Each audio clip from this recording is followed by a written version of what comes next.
Blood on marble doesn't wipe clean, not fast enough anyway. Ilya's hands were already raw from scrubbing when he heard the penthouse elevator hum to life 3 floors below. His chest locked. The antiseptic smell still hung thick in the air, mixed with something copper-sharp that no amount of bleach could hide. He dropped the rag into the bucket and stumbled backward, water sloshing across the imported stone. Rafe wasn't supposed to be home until sunrise. The boy pressed his spine against the hallway wall, barefoot and trembling in an oversized hoodie that kept sliding off his left shoulder. His pulse hammered so loud he thought it might give him away. 30 feet down the corridor, Noah, 6 years old, too small, too breakable, sat curled in the corner of the guest bedroom with his knees pulled to his chest. The pup's face was streaked with tears he'd been told not to cry. Ilya could still hear the man's voice echoing in his skull from 20 minutes ago. If you scream, the kid dies first. If you run, he dies slow. So Ilya hadn't screamed. He hadn't run. He'd stayed silent while they hurt Noah, stayed silent while they tore through Rafe's private office, stayed silent even when one of them grabbed his wrist hard enough to crack bone and whispered, "The Alpha King doesn't know who really owns this city yet." The elevator doors slid open with a soft chime that might as well have been a gunshot.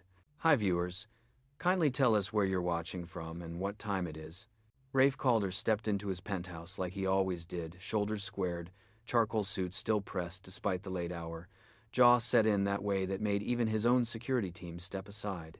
He moved with the kind of control that came from never losing.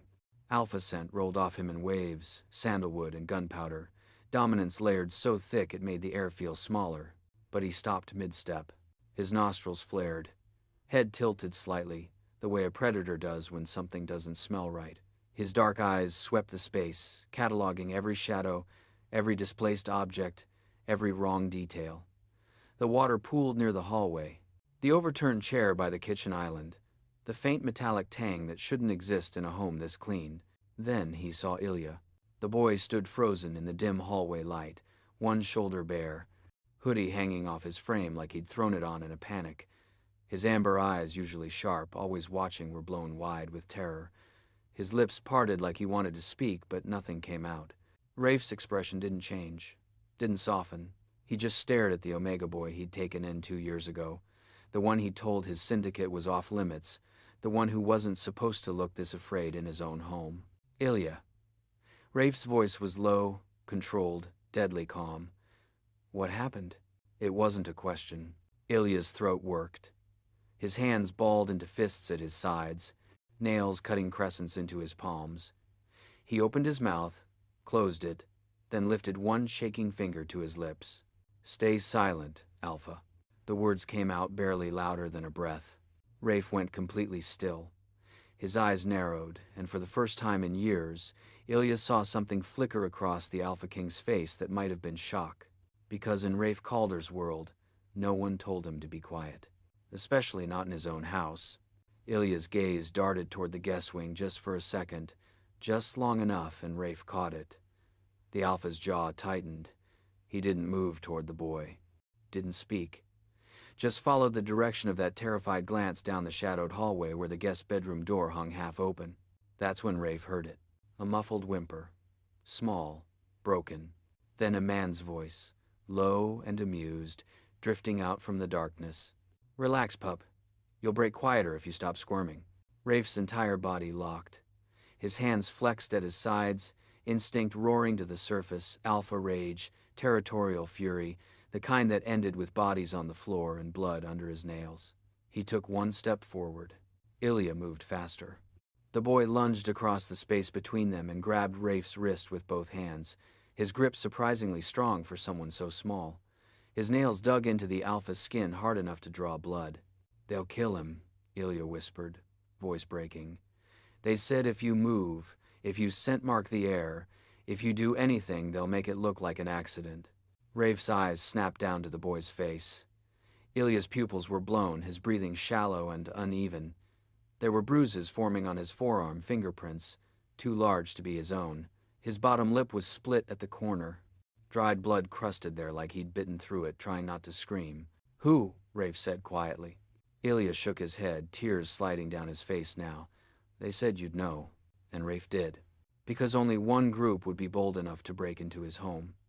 Only one crew had been testing his borders, burning his shipments, trying to carve out pieces of his empire like it was theirs for the taking.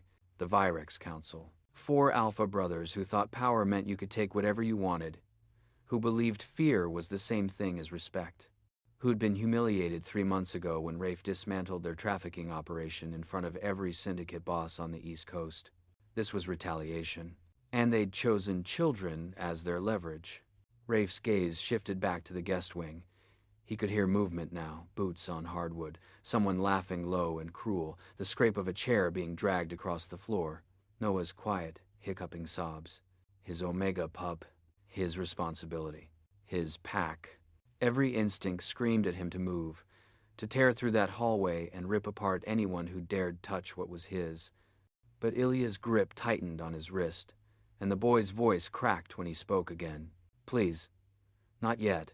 Rafe looked down at him, really looked, at the way Ilya's hands trembled, at the blood on his knuckles from scrubbing, at the exhaustion carved into his face like he'd aged 5 years in one night. This boy had stayed silent while they hurt him, stayed silent while they hurt Noah, stayed silent because he'd been told that noise meant death, and now he was begging the most dangerous alpha on the East Coast to do the same. Rafe exhaled slowly through his nose. His jaw worked. Then, with control that cost him everything, he raised both hands in a gesture of surrender. What kind of enemy makes an Alpha King bow in his own home, and what did they do to the Omega boy to make him believe silence was the only way to survive? Ilya had learned how to be invisible long before Rafe Calder found him. 2 years ago, he'd been 12 years old, starving, and holding a pup who wasn't even his. The syndicate cleanup crew had been sweeping through an abandoned row house on the South Docks, one of those places where people went to disappear. Ilya had been crouched in a corner with Noah wrapped in his arms, both of them filthy, both of them silent. The enforcers had walked right past him twice. It was Rafe who stopped. Rafe who crouched down and met his eyes. Rafe who'd said, "You can come with me, or I can leave you here. Choose fast." Ilya had looked at Noah's hollow cheeks, at the pup's ribs showing through his shirt, and made the only choice that mattered. He'd stood up. Now, standing in the same penthouse that was supposed to be safe, Ilya realized he'd never really stopped being that kid in the corner. He'd just gotten better at pretending. The guest wing was too quiet. Rafe stood 5 feet away from him, hands still raised, his expression unreadable. Ilya could feel the Alpha's fury vibrating under his skin like a storm trapped in a glass bottle. It made the air hum. Made Ilya's own instincts scream at him to drop to his knees, to submit, to get out of the way. But he didn't move, because the second Rafe snapped, Noah would die. Ilya's fingers were still locked around the Alpha's wrist, and he could feel Rafe's pulse under his thumb, steady, controlled, slower than it should have been. That's what scared him most, the control. Because Rafe Calder didn't lose control unless he wanted to, and when he did, people didn't walk away. "How many?" Rafe said quietly. Ilya swallowed. 4, maybe 5. I didn't see all of them. Armed? Yes.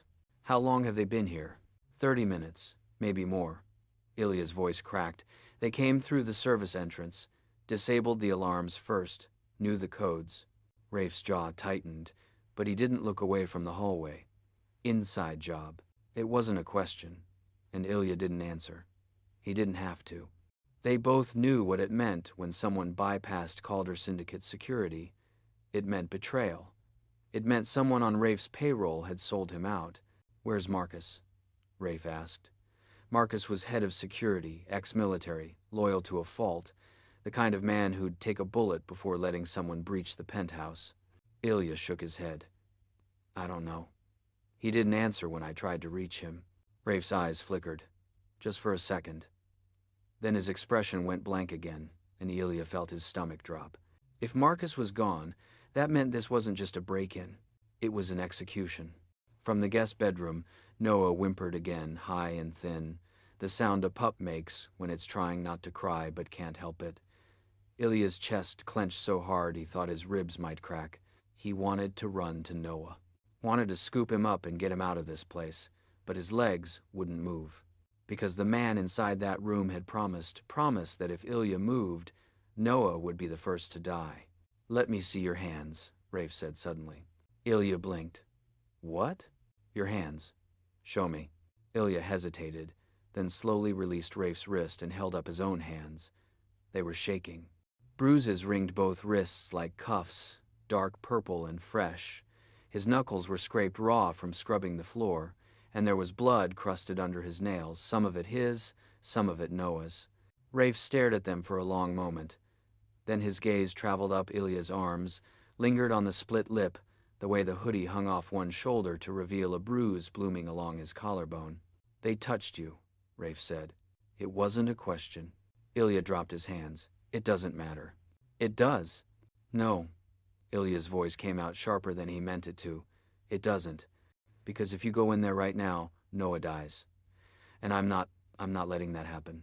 Rafe's eyes snapped to his face. And for the first time, Ilya saw something raw flicker across the Alpha's expression. Something that might have been guilt, or regret, or fury so deep it didn't have a name. You think I'd let that happen? Rafe's voice was low, dangerous. I think you'd try to stop it, Ilya said quietly. And I think they're counting on that. The words hung in the air between them, sharp and true. Because that's what this was. A trap. They'd hurt Noah to draw Rafe in. Hurt Ilya to make him desperate. And when Rafe came through that door, when his instincts took over and he moved to protect his pack, they'd put him down like a dog. Ilya had figured that out 10 minutes into the invasion. Had realized, with a clarity that made him want to vomit, that this wasn't about territory or money or revenge. It was about making Rafe Calder kneel. And they'd chosen the two people he couldn't afford to lose as collateral. I need you to trust me, Ilya said. Rafe's expression didn't change. I do. No. Ilya shook his head. I need you to trust me enough to stay quiet. To not move. To let me handle this. Rafe's eyes narrowed. You're 14. I'm old enough to know when someone's about to get killed. Ilya's voice broke, but he kept going. I'm old enough to know that you walking in there right now is exactly what they want. And I'm old enough to know that if you die, Noah and I die anyway. Rafe stared at him. Just stared. And Ilya couldn't tell if the Alpha was weighing his words or deciding how fast he could move without triggering a bullet. Then, from the guest bedroom, a door creaked open. Footsteps. Slow. Deliberate. Someone was coming into the hallway. Ilya's breath caught. He stepped in front of Rafe instinctively, even though he was half the Alpha's size, even though he had no weapon, no plan, nothing but the desperate hope that his body might buy them a few more seconds. A man stepped into the dim light. He was tall, broad-shouldered, with a scar running down the left side of his face and a gun hanging loose in his right hand. He smiled when he saw them, slow and cold, like he'd been waiting for this moment. Alpha King, the man said, voice dripping with mock respect. Glad you could join us. Rafe didn't respond, didn't move, just stood there with his hands still raised, his gaze locked on the man like he was memorizing every detail. The man's smile widened. Your boy here's been real cooperative, quiet as a church mouse. We appreciate that. He gestured lazily toward Ilya. Didn't even scream when we broke his wrist. Ilya's left arm throbbed at the mention, and he realized with a distant, detached sort of clarity that the man was right. His wrist was broken. He just hadn't let himself feel it yet. Let the pup go, Rafe said. His voice was calm. Too calm. The man laughed. Oh, we will. Eventually. But first, you and I are going to have a conversation about territory. About respect. He tilted his head. About what happens when you embarrass the wrong people. Rafe's expression didn't change. Virex sent you. Smart man. Not smart enough to stay out of my house. The man's smile faltered. Just for a second. Then he raised the gun, leveling it at Rafe's chest. Get on your knees, Alpha. Rafe didn't move. I said, I heard you. The air between them crackled. Ilya could feel his own pulse in his throat, could taste copper on his tongue. This was it. The moment everything either held together or shattered. Then Rafe lowered his hands. Slowly, deliberately, and he dropped to one knee. What just broke inside the most dangerous Alpha on the East Coast, and why did the Omega boy look more terrified now than when the gun was pointed at him? Rafe Calder kneeling was wrong. Not just wrong, unnatural, like watching a wolf bow to a snake, like seeing gravity reverse itself. Ilya's entire body screamed at him that this wasn't supposed to happen, that alphas like Rafe didn't kneel for anyone, that the world had just tilted off its axis and nothing would ever be right again. But Rafe was on one knee, head slightly bowed, hands resting loosely on his thigh. Submissive, controlled, waiting. The man with the scar laughed loud and sharp, echoing off the marble floors. "Well, look at that. The king's got manners after all." Rafe didn't respond. His dark eyes stayed fixed on the floor, expression blank. But Ilya could see the tension coiled in his shoulders, could feel the fury radiating off him in waves so thick it made the air taste like metal. This wasn't submission. This was patience. The man stepped closer, boots clicking against the stone. He was enjoying this, savoring it, because humiliating Rafe Calder in his own home was the kind of story that would echo through the underground for years, the kind of story that built reputations. "You know why we're here," the man said, circling Rafe slowly. "You know what you did." Rafe's jaw tightened, but he stayed silent. 3 months ago, the docks. You burned our shipment, killed 8 of our men, walked into that summit and told the Virex Council we were nobody. The man crouched down, getting eye level with Rafe. "You made us look weak." "You are weak," Rafe said quietly. The man's smile vanished. His hand shot out, fast and vicious, and the gun cracked across Rafe's jaw hard enough to snap his head to the side. Blood welled up at the corner of the Alpha's mouth, dark and stark against his skin. Ilya flinched, his hands balled into fists, every instinct screaming at him to move, to do something, to stop this. But his feet stayed rooted to the floor, because Noah was still in that room.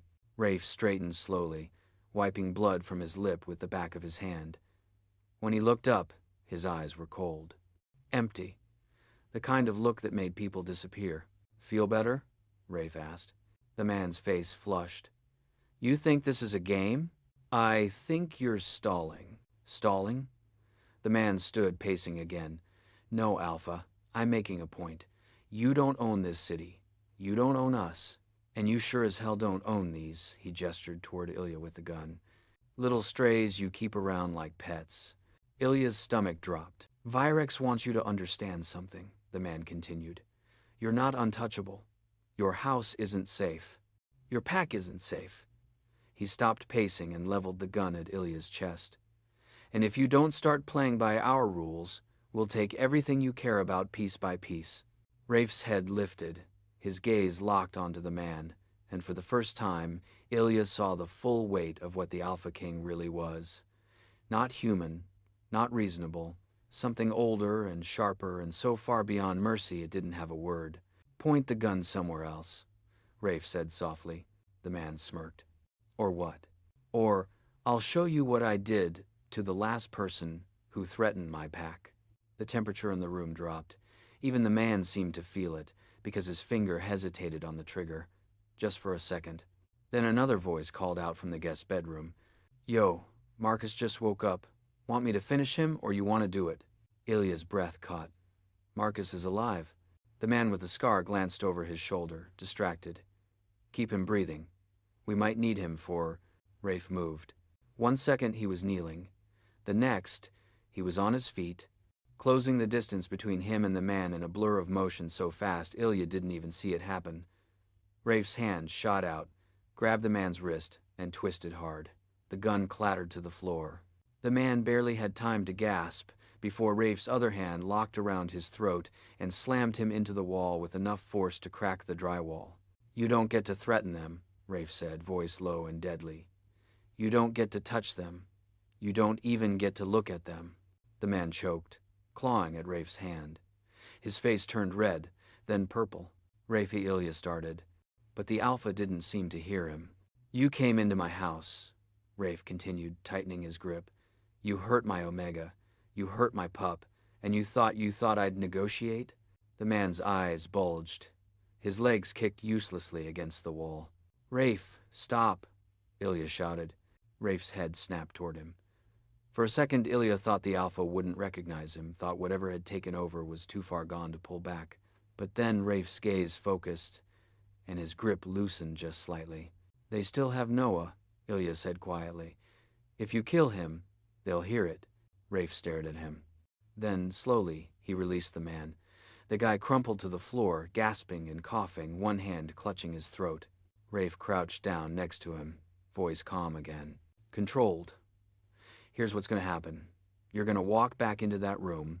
You're going to tell your crew the Alpha King is cooperating. And you're going to get my pup out of that chair."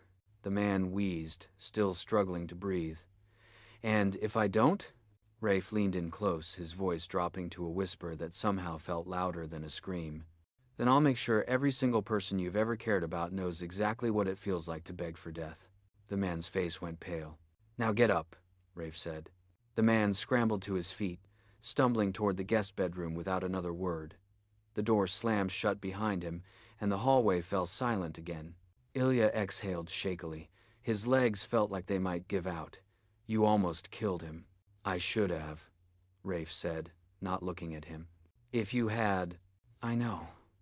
Rafe turned, and Ilya saw the blood still smeared across his jaw. The way his hands were trembling just slightly, not from fear, but from restraint. "I know what's at stake." Ilya nodded. He wanted to say something, "Thank you," maybe, or "I'm sorry," or "Please don't die for us," but the words stuck in his throat. Before he could speak, the guest bedroom door opened again. This time, 2 men stepped out. One of them was dragging Noah. The pup's face was streaked with tears, his wrists bound with zip ties, his small body shaking so hard Ilya thought he might collapse. But he was alive, breathing, whole. "Here's your kid," one of the men said, shoving Noah forward. The pup stumbled, and Ilya lunged forward instinctively, catching him before he hit the ground. Noah clung to him immediately, sobbing into his chest. Ilya wrapped his arms around the pup, ignoring the pain in his broken wrist, and held him tight. "Now," the man continued, pulling out a phone, "let's talk terms." Rafe's expression was unreadable. "What do you want?" "The docks. The ports on the south side. And 20% of your logistics network." The man smiled. "Non-negotiable." Rafe stared at him for a long moment. Then he said, "Fine." Ilya's head snapped up. "What?" "You heard me," Rafe said, still looking at the man. "Take it. Take all of it." The man's smile widened. "Smart choice, Alpha.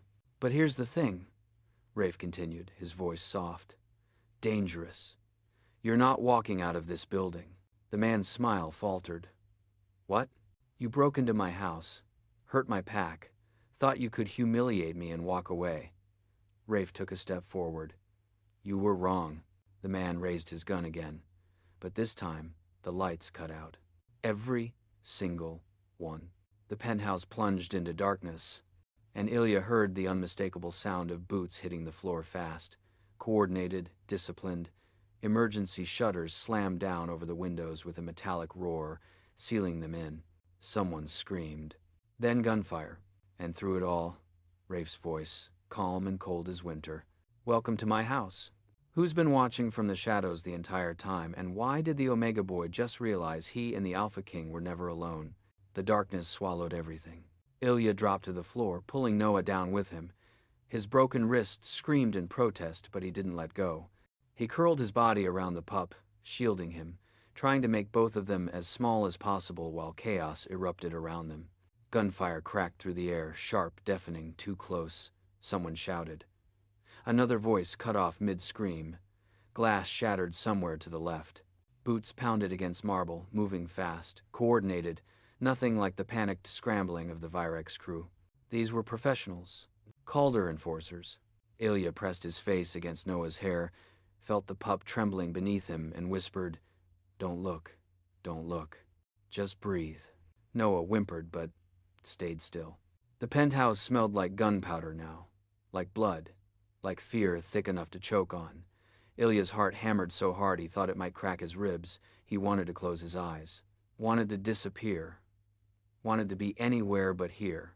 But he kept them open, because if something went wrong, if Rafe fell, if the enforcers missed someone, if one of the Virex crew made it to them, he needed to see it coming. Another gunshot. Closer this time. Then silence. Heavy. Suffocating. Ilya held his breath, listening, waiting, his entire body coiled tight, ready to run or fight or do whatever it took to keep Noah alive. Footsteps approached, slow, deliberate. Ilya's pulse spiked. He shifted, putting himself more fully between Noah and whoever was coming, even though he had no weapon, no plan, nothing but his own battered body. Then a voice cut through the dark. Lights. Rafe. The emergency lights flickered on dim red backup bulbs that bathed everything in a nightmare glow. Ilya blinked, eyes adjusting, and his stomach lurched. The hallway was a war zone. Bodies on the floor. Blood streaked across the marble.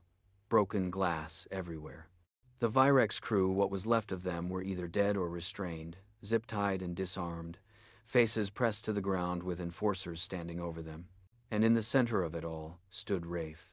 His suit was torn. Blood splattered across his shirt, not all of it his. His knuckles were split open, bruised, dark, and swollen. But he was standing, breathing, alive. His gaze swept the room once, cold and methodical, before landing on Ilya and Noah. Something in his expression softened. Just barely. "You hurt?" Rafe asked. Ilya shook his head, even though it was a lie. His wrist was broken. His ribs ached. His lip was still bleeding. But Noah was alive, and that was all that mattered. Rafe crossed the space in 3 strides and crouched down beside them. Up close, Ilya could see the exhaustion carved into his face, the way his hands shook just slightly before he clenched them into fists. "Let me see him," Rafe said quietly. Ilya hesitated, then slowly released his grip on Noah. The pup immediately launched himself at Rafe, tiny hands fisting in the alpha's shirt, sobbing so hard his whole body shook. Rafe caught him, held him, pressed his face into Noah's hair and exhaled like he'd been holding his breath for hours. "You're safe," Rafe murmured. "I've got you. You're safe." Noah clung tighter, and Ilya watched the Alpha King, the most dangerous man on the East Coast, hold a 6-year-old pup like he was the only thing in the world that mattered. It hurt to watch. Not because it was wrong, but because it was so right. Because this was what Rafe had always been under the suits and the violence and the cold control. Someone who protected, someone who cared, someone who'd just killed 4 people to prove it. One of the enforcers approached a tall woman with sharp eyes and blood on her tactical vest. "Sir, the building's secure. Marcus is alive but unconscious. Medical's on the way." Rafe nodded without looking up. "The one who touched the pup? Restrained. Waiting for your call. Keep him breathing." Rafe's voice was flat. "I'll deal with him later." The enforcer's expression didn't change. "Understood." She turned and walked away, and Ilya realized with a sick jolt that deal with him didn't mean a trial or questioning or anything remotely legal. It meant Rafe would make him disappear. "Ilya," he startled. Rafe was looking at him now, still holding Noah, but his gaze was sharp, focused. "Your wrist," Rafe said. Ilya instinctively pulled his arm closer to his chest. "It's fine. It's broken." I said it's fine. Rafe's jaw tightened. For a second, Ilya thought the Alpha might argue, might demand he let someone look at it. But instead, Rafe just nodded slowly. "Medical will check you both when they get here," he said. Non-negotiable. Ilya didn't have the energy to fight. He just nodded. Rafe stood, still holding Noah, and gestured for Ilya to follow. "Come on. Guest wing's compromised. You're staying in my room tonight." Ilya's stomach twisted. "We don't need—" "I wasn't asking." The Alpha's tone left no room for argument. Ilya swallowed hard and pushed himself to his feet, legs unsteady. His whole body felt like it was held together with tape and adrenaline, and he wasn't sure how much longer either would last. Rafe led them through the penthouse, past the blood and the bodies, and the enforcers still securing the scene. Ilya kept his eyes down, focused on putting one foot in front of the other. Noah had gone quiet in Rafe's arms, exhausted and trembling. When they reached the Alpha's bedroom, Rafe pushed the door open with his shoulder and stepped inside. The room was massive, floor-to-ceiling windows, a bed big enough for 5 people, everything sleek and dark and expensive. Rafe set Noah down on the bed carefully, then turned to Ilya. "Sit." Ilya hesitated. "Sit," Rafe repeated, softer this time. "Before you fall over." Ilya's legs gave out before he could decide, and he sank onto the edge of the bed. His vision blurred for a second, and he realized distantly that he might actually be going into shock. Rafe crouched in front of him, hands resting on his knees. "Look at me." Ilya forced his gaze up, met those dark, unreadable eyes. "You did good tonight," Rafe said quietly. "You kept Noah alive. You kept yourself alive. You gave me time to move." He paused. "That took more courage than most alphas I know." Ilya's throat tightened. "I didn't—" "You did." Rafe's voice was firm, final. "And I won't forget it." Ilya didn't know what to say to that. Didn't know how to process the weight of those words. The way Rafe was looking at him like he'd done something extraordinary instead of just surviving. Before he could respond, Noah shifted on the bed behind him, small voice breaking the silence. "Alpha?" Rafe's attention snapped to the pup immediately. "Yeah, kid? Are the bad men gone?" Rafe's expression softened. "Yeah, they're gone." "Forever?" "Forever." Noah was quiet for a moment. Then, in a voice so small Ilya almost didn't hear it, "Did you kill them?" Ilya's breath caught. He glanced at Rafe, waiting to see how the Alpha would answer. Waiting to see if he'd lie, if he'd sugarcoat it, if he'd try to protect Noah from the truth. But Rafe just nodded. "Some of them. Yeah." Noah absorbed that. Then he crawled across the bed, wrapped his arms around Rafe's neck, and whispered, "Thank you." Rafe closed his eyes, held the pup close. And Ilya saw something crack in the Alpha's expression, something raw and unguarded, and almost painful to witness. "You don't have to thank me," Rafe said quietly. "Protecting you is my job." Noah didn't respond, just held on tighter. And Ilya realized, watching them, that Rafe Calder wasn't just dangerous. He was devoted, which made him the most terrifying kind of alpha there was. The kind who would burn the world down if it meant keeping his pack safe. What happens when an alpha who's willing to destroy everything meets an omega who's already learned how to survive the fall? Morning light filtered through the floor-to-ceiling windows, pale and cold, like the night hadn't really ended, just paused. Ilya woke to the sound of voices in the next room. Low, controlled. The kind of conversation that happened when people were deciding who lived and who didn't. He blinked, disoriented, and realized he was still in Rafe's bed. Noah was curled against his side, small and warm, breathing steady. The pup's face was finally peaceful, the terror scrubbed away by exhaustion. Ilya's wrist throbbed.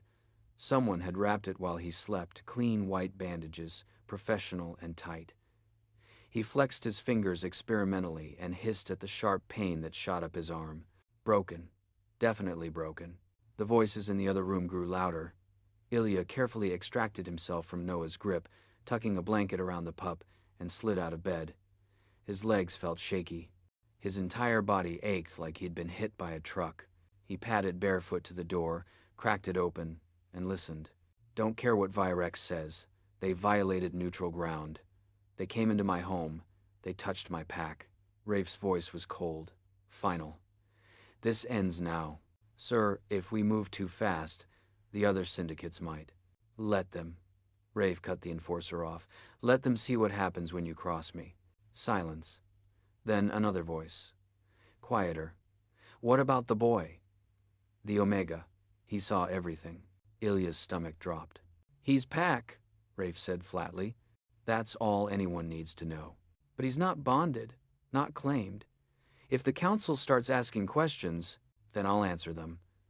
There was a pause, heavy with something Ilya couldn't name. Ilya stays. End of discussion. Ilya's chest tightened. He didn't know why those words hit so hard. Didn't know why hearing Rafe defend him to his own crew made something crack open inside him that he'd kept locked for years. He stepped back from the door, heart racing, and nearly jumped when he turned and found Rafe standing in the hallway behind him. The Alpha looked exhausted. His shirt was gone, replaced by a plain black t-shirt that showed the bruises forming across his ribs. His knuckles were still bandaged. His jaw was swollen where the Virex enforcer had hit him, but his eyes were sharp, focused. "You're supposed to be resting," Rafe said. Ilya swallowed. "I heard voices." "I know." Rafe stepped closer, and Ilya fought the instinct to back up. "How's the wrist?" "Hurts." Medical said it's a clean break. 6 weeks in a cast. Rafe's gaze traveled over him, cataloging every injury like he was memorizing them. You'll heal. Ilya nodded. He didn't know what else to say. Didn't know how to process the fact that Rafe had spent the last 6 hours dismantling the Virex Council while Ilya slept. What happens now? Ilya asked quietly. Rafe's expression didn't change. Now, Virex learns what it costs to touch what's mine. The possessiveness in his tone sent a shiver down Ilya's spine. Not fear, something else, something dangerous. I meant with us, Ilya clarified. With Noah. He gestured vaguely at the penthouse. All of this. Rafe was quiet for a moment. Then he reached out, slowly, and cupped Ilya's face with one hand. His palm was warm, steady.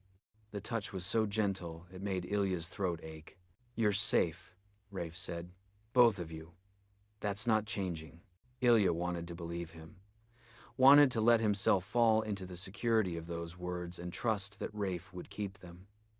But trust was expensive, and Ilya had learned a long time ago that safety was temporary. They'll come back, Ilya whispered. Virex. Or someone worse.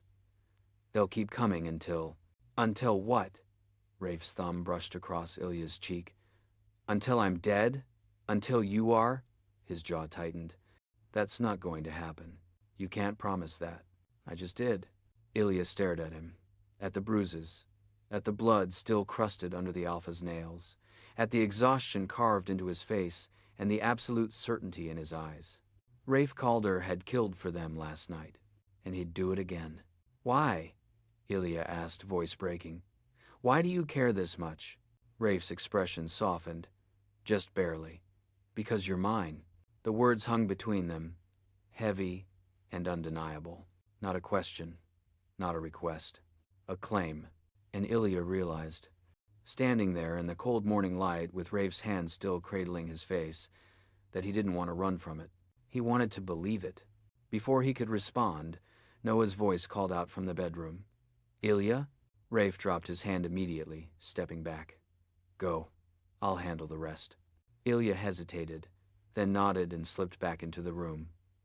Noah was sitting up, rubbing his eyes, looking small and lost. Hey, pup, Ilya said softly, sitting on the edge of the bed. You okay? Noah nodded, then crawled into Ilya's lap and buried his face in his chest. I thought they were going to kill you. Ilya wrapped his good arm around the pup, ignoring the pain in his wrist. They didn't, but they hurt you.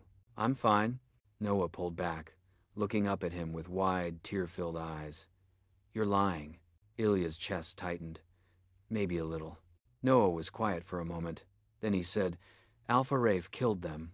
All of them. I know. Good. Noah's voice was small but fierce. They deserved it. Ilya didn't know how to respond to that. Didn't know how to explain to a 6-year-old that violence had consequences, that killing people, even bad people, left scars you couldn't see. So he just held the pup tighter and whispered, Yeah, they did. Later, after Noah fell back asleep, Ilya stood at the window and watched the city wake up below.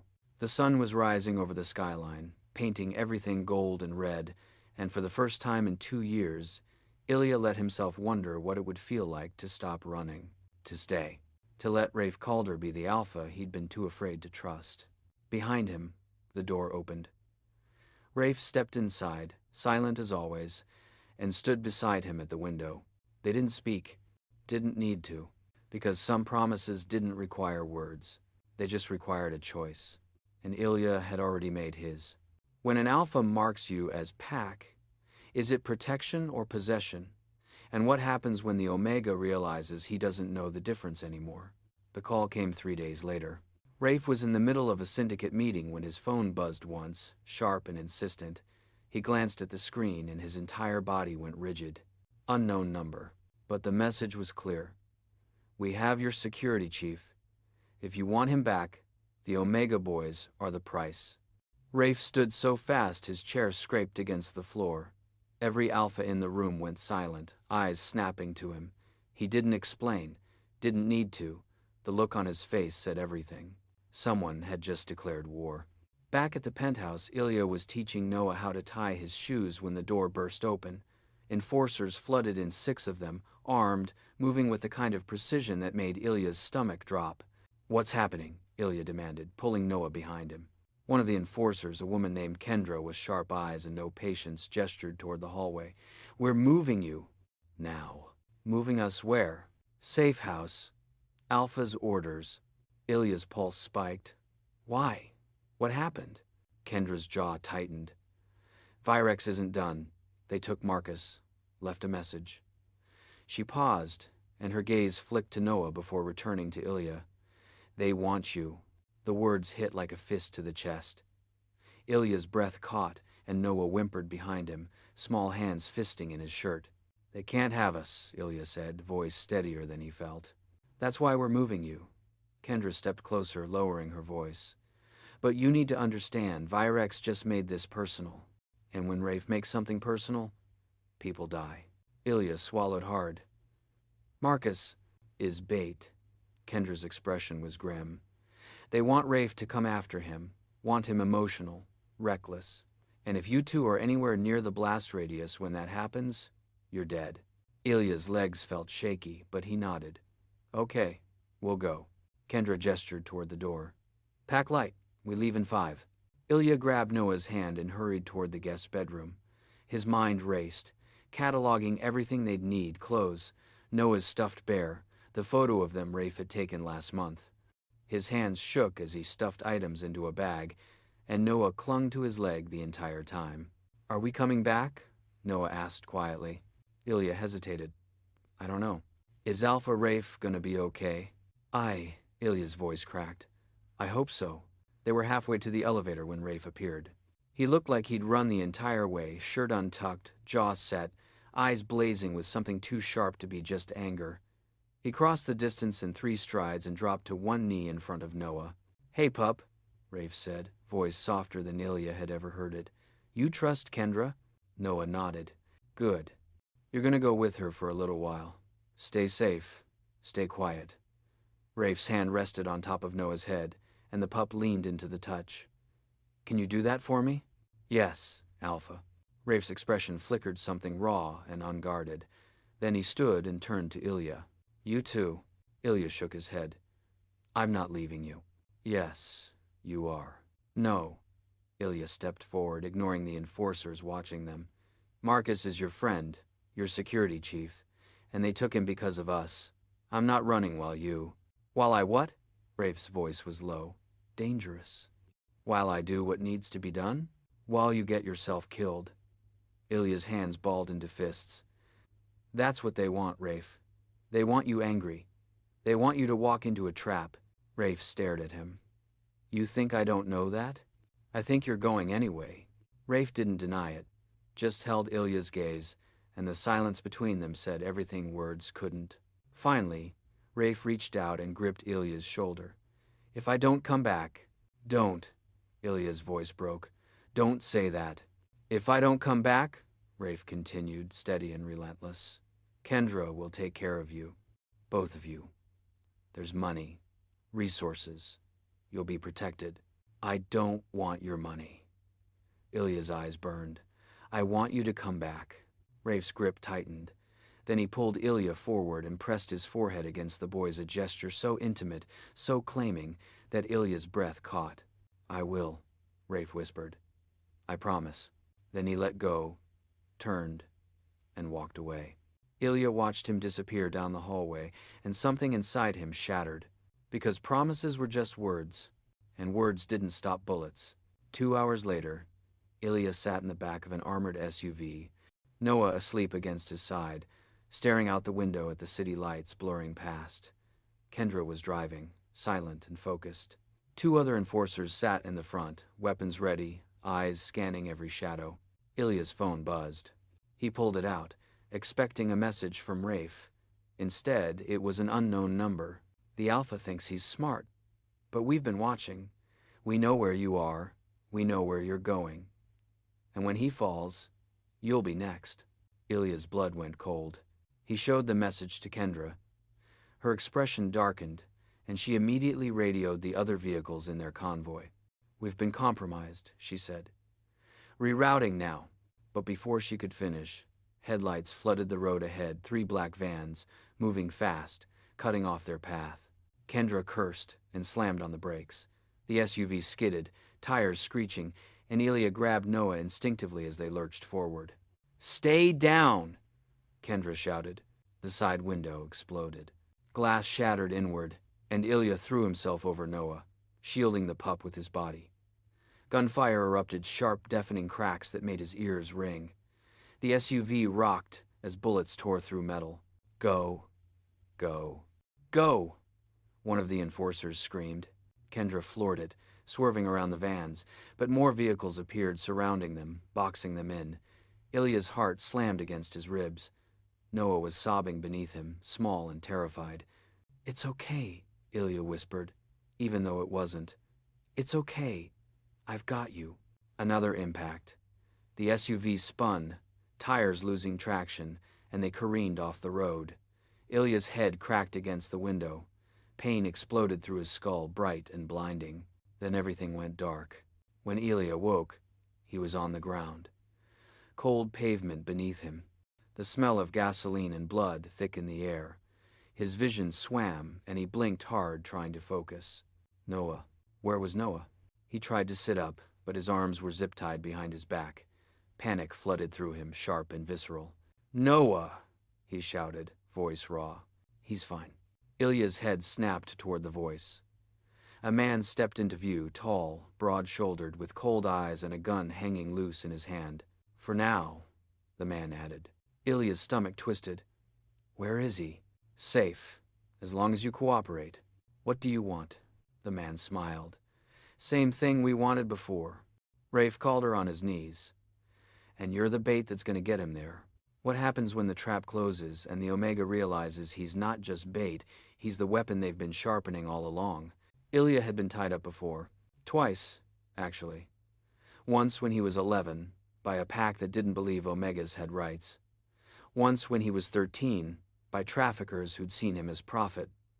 Both times, he'd escaped. Both times, he'd survived by staying quiet and waiting for the moment they stopped watching. But this was different, because this time, they had Noah. Ilya sat in a concrete room, windowless, cold, reeking of mold and old blood. His wrists were still zip-tied behind him, cutting into his skin. His head throbbed where he'd hit the window, and his vision kept blurring at the edges. Across from him, 2 Virex enforcers stood guard. One was scrolling through his phone, bored. The other was sharpening a knife, dragging the blade across a whetstone in slow, deliberate strokes. The sound made Ilya's skin crawl. "Where's the pup?" Ilya asked, voice hoarse. The one with the knife didn't look up. "Told you. He's fine. I want to see him, and I want a vacation. Guess we're both disappointed." Ilya's jaw tightened. He forced himself to breathe, to think, to push past the terror clawing at his chest. Noah was alive. They'd said so.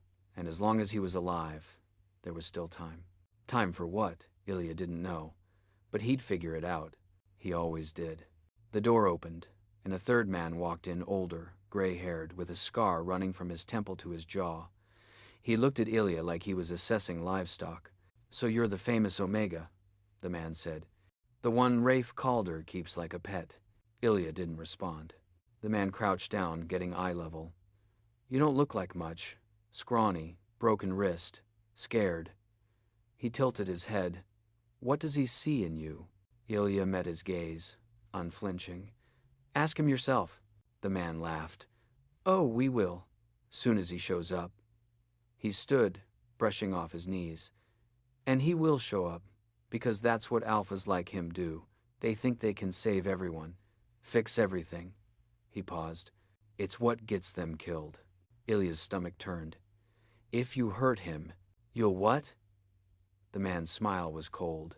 "You're tied up, defenseless. You can't even protect yourself, let alone him." Ilya's hands clenched behind his back. The zip tie dug deeper into his wrists, and he felt something warm and wet blood, probably, but he didn't care, because the man was wrong. Ilya wasn't defenseless. He'd just learned a long time ago that the best weapon wasn't strength. It was patience. The man left. The guards went back to ignoring him. And Ilya closed his eyes, focusing on the sounds around him. Footsteps above, muffled voices, the hum of machinery somewhere in the distance. He was in a warehouse. Old. Industrial. Probably near the docks, based on the faint smell of salt water cutting through the mold, which meant Rafe would know where to look. Hours passed, or maybe minutes. Time felt warped, stretched thin like rubber about to snap. Ilya's wrists ached, his head pounded, but he stayed focused, stayed alert, waiting for the moment everything shifted. Then he heard it, a scream, high-pitched, terrified. Noah. Ilya's eyes snapped open, his heart slammed against his ribs. He tried to stand, but one of the guards shoved him back down. "Stay put," the guard growled. "That's him," Ilya said, voice shaking. "That's Noah. What are you doing to him?" The guard smirked. "Reminding your alpha what's at stake." Rage flooded through Ilya, hot and sharp and all-consuming. He lunged forward, ignoring the pain in his wrists, and slammed his shoulder into the guard's stomach. The man stumbled back, surprised, and Ilya used the momentum to drive his head into the guy's jaw. The guard dropped. The other one moved fast, grabbing Ilya by the hair and yanking him back. Pain exploded across his scalp, and he gasped, vision swimming. "You got a death wish, kid?" the second guard snarled. Ilya didn't answer, just glared at him, breathing hard, blood dripping from his split lip. The guard raised his fist, and the lights went out. All of them. The warehouse plunged into darkness so complete Ilya couldn't see his own hands. The guard cursed, fumbling for a flashlight. Ilya heard boots hitting concrete, fast, coordinated, coming from multiple directions. Then gunfire. Sharp, close, deafening. The guard holding Ilya let go, reaching for his weapon, but he didn't get the chance. Someone grabbed him from behind, and there was a sickening crack. The guard collapsed. Ilya dropped to his knees, heart racing. He couldn't see anything. Couldn't tell who was friend or enemy. All he could do was stay low and try not to get shot. Then a hand gripped his shoulder. Ilya flinched, but a voice low, familiar cut through the chaos. "It's me, Rafe." Relief hit Ilya so hard his knees nearly gave out. Rafe crouched beside him, pulling out a knife and slicing through the zip ties in one clean motion. Ilya's hands came free, and he rubbed his wrists, feeling blood return to his fingers. "Noah," Ilya started. "Kendra's got him. He's safe." "Are you sure?" "I'm sure." Rafe's hand cupped the back of Ilya's neck, grounding him. "Can you walk?" Ilya nodded. "Good. Stay close." Rafe pulled him to his feet, and they moved through the darkness together. Emergency lights flickered on dim red bulbs that cast everything in a nightmare glow. Bodies littered the floor, enforcers Rafe's and Virex's locked in combat. Blood streaked across concrete. Rafe moved like a predator, silent, efficient, every step calculated. He didn't waste motion, didn't hesitate. When someone lunged at them, Rafe put them down before Ilya even registered the threat. They reached a side corridor, and Kendra appeared with Noah in her arms. The pup's face was tear-streaked, but he was whole, alive. "Ilya," Noah sobbed, reaching for him. Ilya took him from Kendra, holding him tight, and felt something inside him finally settle. "We need to move," Rafe said. "Now." But before they could, the gray-haired man from earlier stepped into the corridor. He wasn't alone. 4 more enforcers flanked him, weapons raised. "Going somewhere, Alpha?" the man asked. Rafe stepped in front of Ilya and Noah, blocking them with his body. "You're done," the man laughed. "Am I? Because from where I'm standing, you're outnumbered. Count again." The man's smile faltered. Then, from the shadows behind him, more figures emerged. Calder enforcers, silent, armed, surrounding them. The gray-haired man's face went pale. "You lose," Rafe said quietly. Then he moved. What Ilya saw next would stay with him forever. Not because it was violent, though it was, but because it was controlled, precise. Rafe didn't fight with rage. He fought with purpose. Every strike deliberate. Every move calculated. Within minutes, it was over. The gray-haired man was on his knees, bleeding, gasping for air. Rafe stood over him, expression cold. "You made a mistake," Rafe said. "You touched my pack." The man spat blood. "This isn't over. Yes, Rafe said. It is, and he pulled the trigger. The gunshot echoed through the warehouse, then silence. Rafe turned his gaze, finding Ilya and Noah. He crossed the space in 3 strides and dropped to one knee in front of them. You're safe now, he said softly. I promise. And this time, Ilya believed him. Because Rafe Calder didn't break promises. He just broke anyone who tried to make him. When does protection become possession, and why does the Omega Boy finally stop caring about the difference? The warehouse burned. Rafe watched it from the roof of an adjacent building, arms crossed, expression unreadable. Flames licked up the walls, consuming everything: evidence, bodies, the last remnants of Virex's failed invasion. Smoke billowed into the night sky, black and thick, carrying the smell of gasoline and ash. Behind him, Ilya stood with Noah tucked against his side. The pup had finally stopped crying, exhausted and numb. Kendra and the other enforcers formed a perimeter, weapons ready, eyes scanning for threats. Is it done? Ilya asked quietly. Rafe didn't turn. For now. What does that mean? It means Virex is finished. Their leadership's dead, their crews scattered. Rafe's jaw tightened. But there's always someone else. Always another threat. Ilya's stomach twisted. So this never ends. No. Rafe finally looked at him. It doesn't. The honesty in his voice cut deeper than any lie could have. Ilya wanted to be angry, wanted to scream at him for dragging them into this life, for making them targets, for believing he could protect them when the world kept proving him wrong. But he couldn't, because Rafe had come for them, had walked into a trap knowing it might kill him, had burned an entire organization to the ground just to get them back. And Ilya didn't know how to process that kind of devotion. We should go, Kendra said, stepping forward. Before authorities show up. Rafe nodded. They moved as a unit, silent, efficient, disappearing into the shadows before the sirens even got close. By the time emergency vehicles arrived, the building was already collapsing inward, the fire too hot to approach. 3 hours later, they were in a new safe house, smaller than the penthouse, more secure, buried deep in Calder territory where no one would dare follow. Ilya put Noah to bed in one of the back rooms, stayed with him until he fell asleep, then stepped out into the hallway. Rafe was waiting.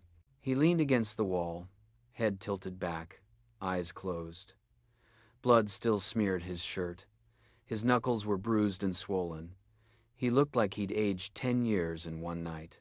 You should sleep, Ilya said. Rafe's eyes opened. So should you. I can't. I know. They stood in silence for a moment.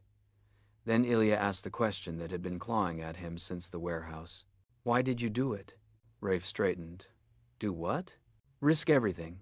Your syndicate, your life, all of it. Ilya's voice cracked. For us. Rafe stared at him. Then he crossed the hallway in 2 strides and cupped Ilya's face in both hands, rough, bloodied hands that somehow felt safe. Because you're mine, Rafe said simply, and I don't let go of what's mine. Ilya's breath caught. I'm not. You are. Rafe's thumbs brushed across Ilya's cheeks. You've been mine since the day I found you, since you looked at me and didn't flinch, since you stood between me and that gun and told me to stay quiet. His voice dropped. You're mine, Ilya, and nothing is taking you from me. Ilya's eyes burned. I'm not yours to claim. Then tell me to let go. Ilya opened his mouth, closed it. Because the words wouldn't come. Because somewhere between survival and safety, between fear and trust, he'd stopped wanting to run. He'd started wanting to stay. I can't, Ilya whispered. Rafe's expression softened. I know. Then he kissed him. It wasn't gentle, wasn't soft. It was desperate and claiming, and everything Ilya had been too afraid to want. Rafe's hands tangled in his hair, pulling him closer, and Ilya melted into it, into the heat, the pressure, the overwhelming certainty that this was where he belonged.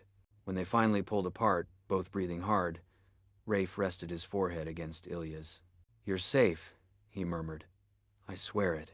And for the first time in his life, Ilya believed it. The next morning, Rafe called a syndicate meeting. Every alpha on the East Coast attended, some in person, others via secure video. Ilya watched from the shadows, Noah asleep in his arms, as Rafe addressed them all. Virex is done, Rafe said, voice cold and final. Anyone else who wants to test me is welcome to try. No one spoke. But understand this. Rafe's gaze swept the room. My pack is off limits. My Omega is off limits. Touch them, and I'll burn your empire to ash. The Alphas shifted uncomfortably, but none of them challenged him, because they'd all seen the warehouse. They'd all heard the stories, and they knew Rafe Calder wasn't bluffing. Later, as the sun set over the city, Ilya stood on the balcony with Rafe beside him. Noah was inside, playing with Kendra. Safe, protected. What happens now? Ilya asked. Rafe glanced at him. We rebuild. And if someone else comes, then we handle it. Rafe's hand found Ilya's fingers threading together. Together. Ilya stared at their joined hands. At the bruises. At the scars. At the blood they'd both spilled just to survive. And he realized this was what safety looked like. Not perfect. Not peaceful. But real. Together, Ilya echoed. Rafe smiled. And for the first time in years, Ilya let himself believe in tomorrow. When an alpha burns the world for you, do you fear the fire, or do you finally let yourself feel warm? 3 weeks later, Ilya woke to sunlight streaming through the bedroom window and Noah's laughter echoing from somewhere down the hall. For a moment, he just lay there. Let himself exist in the quiet. Let himself breathe without checking exits or counting threats, or calculating how fast he could grab Noah and run. The cast on his wrist itched. His ribs still ached when he moved too fast. But he was healing. They both were. Ilya pushed himself out of bed and padded down the hallway, following the sound of Noah's voice. He found them in the kitchen, Rafe, at the stove, flipping pancakes, while Noah sat on the counter beside him, swinging his legs and chattering about something Ilya couldn't quite hear. Rafe glanced up when Ilya appeared in the doorway. His expression softened.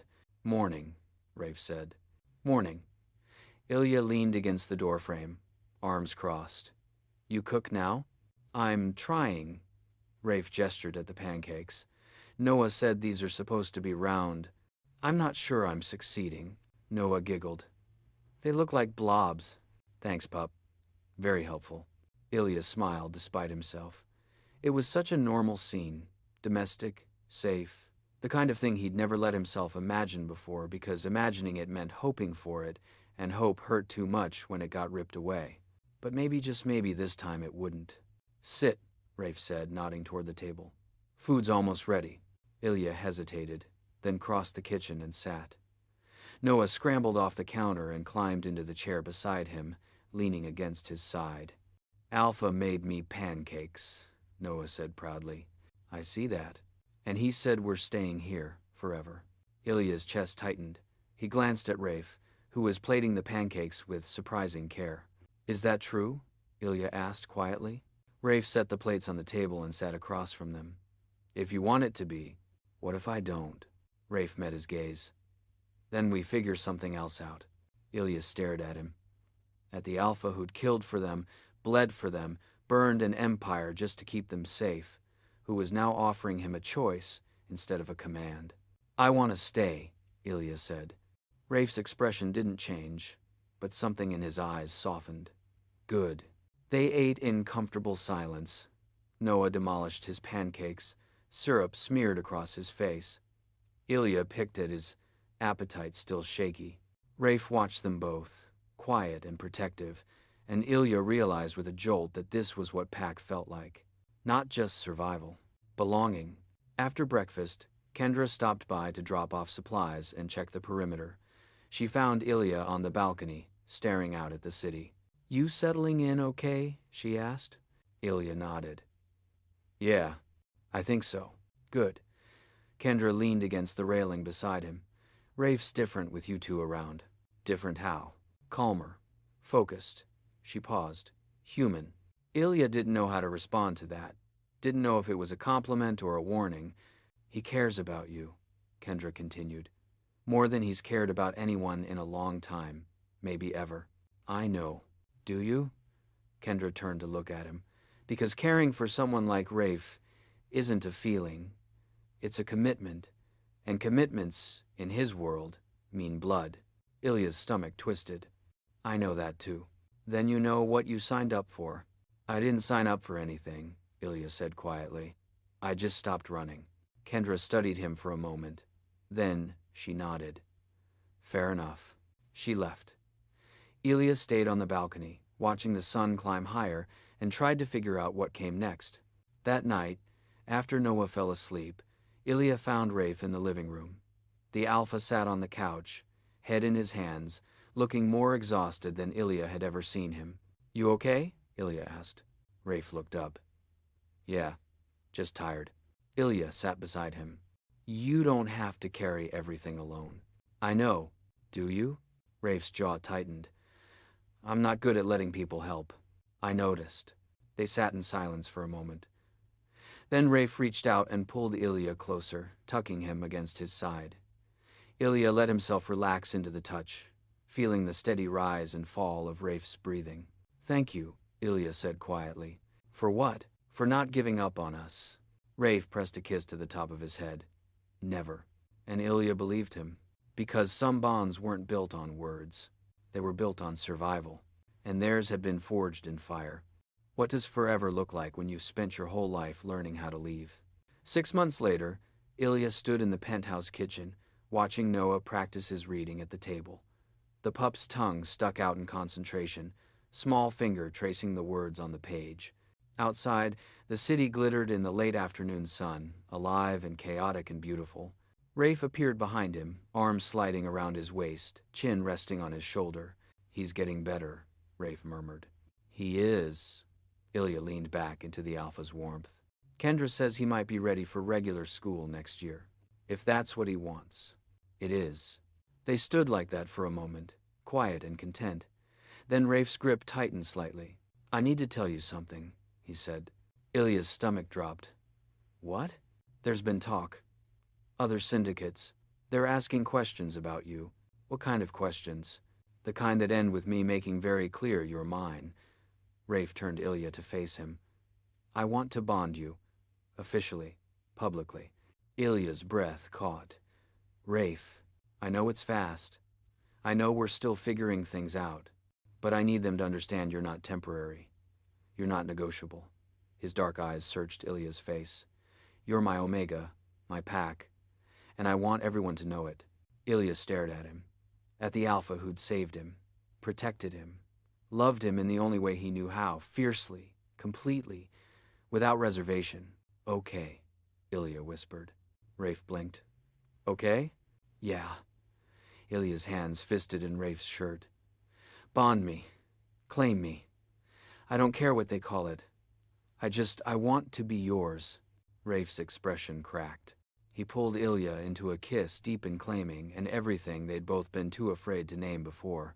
When they pulled apart, Noah was watching them from the table, smiling. Does this mean we're a real family now? The pup asked. Rafe crouched down beside him.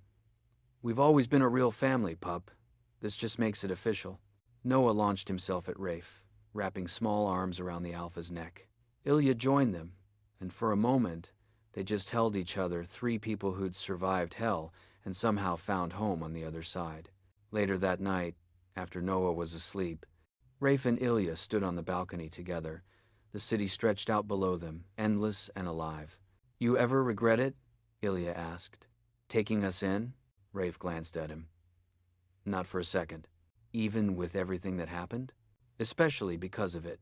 Rafe's hand found his.